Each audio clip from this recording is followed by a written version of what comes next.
This month is not exactly spilling over with new games, but there's still some pretty notable titles. This is your list of top 5 games arriving in December 2016, just in time for Christmas.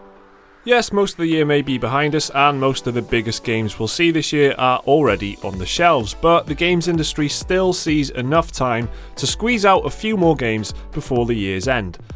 So let's take a look at the biggest and, let's be honest, the only games arriving this month. December starts with an appropriately winter-themed game, Steep, which arrives on PC, PlayStation 4, Xbox One on December the 2nd. So Steep is an open-world extreme sports game by Ubisoft. There's a big focus on online multiplayer. It's all about competing in various kind of winter sporting challenges with other players online.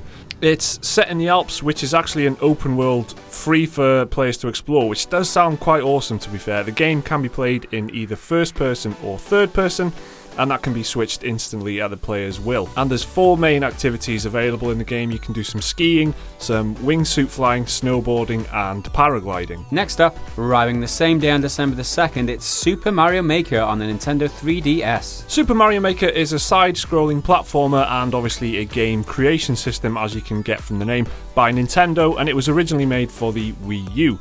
Players are able to create and play their own custom courses based on Super Mario Bros., Super Mario Bros. 3, Super Mario World, and the new Super Mario Bros. U.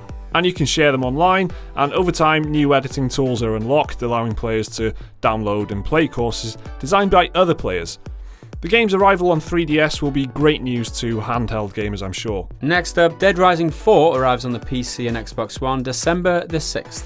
Dead Rising 4 is obviously the latest in the open-world survival horror beat-em-up games by Capcom. Followers of the series will recognise the lead character Frank West, and they'll probably be glad to see his return. He was last seen in the original Dead Rising and also as a character in kind of expansions and DLC and that sort of thing. This game is set in the same place as the original, but it's Christmas time, so it's the scene from the original Dead Rising, but there's, decorations, Christmas decorations and all that sort of thing. And oh no, there's been another zombie horde outbreak. Unlike its predecessor, the game will not feature a timer system, but it's still open world, and it's still about placing traffic cones on zombies' heads before bashing them in with a gumball machine. The original was tons of fun, and to be honest, it's almost a modern classic. Hopefully this one can kind of recapture the magic. There's also some new VR software in the form of Eagle Flight, which arrives for HTC Vive on December the 20th. So this one sounds like a straightforward flight sim, right? You're playing as an eagle, you've got an eagle's viewpoint, and that's all there is to it. But there does seem to be a lot more to this.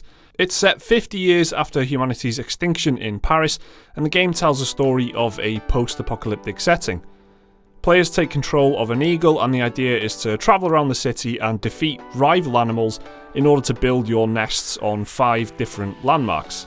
Gameplay revolves around players tilting their heads to control the movement of the eagle and using sonar waves to kill enemies. The game actually features a 6-player competitive multiplayer mode in the form of Capture the Flag, and there's also a cooperative multiplayer mode called Free Flight, which allows players to explore the city with 5 other players. There's also things like races to take part in as well, so there does seem to be a lot going on here. And last up, the long-awaited PlayStation exclusive The Last Guardian finally arrives on PlayStation 4 on December the 9th. Yeah, that's right, The Last Guardian is finally here. It feels weird just saying that, to be honest. This game is up there as one of the longest video game delays ever. It's been in development by Team Ico, the people behind 2001's Ico and 2005's Shadow of the Colossus, since 2007. It's been in development limbo for years. I mean, it was announced in 2009 for release in 2011 on the PS3, but obviously that did not happen. People thought it was cancelled, but it's great to see that it's finally arriving.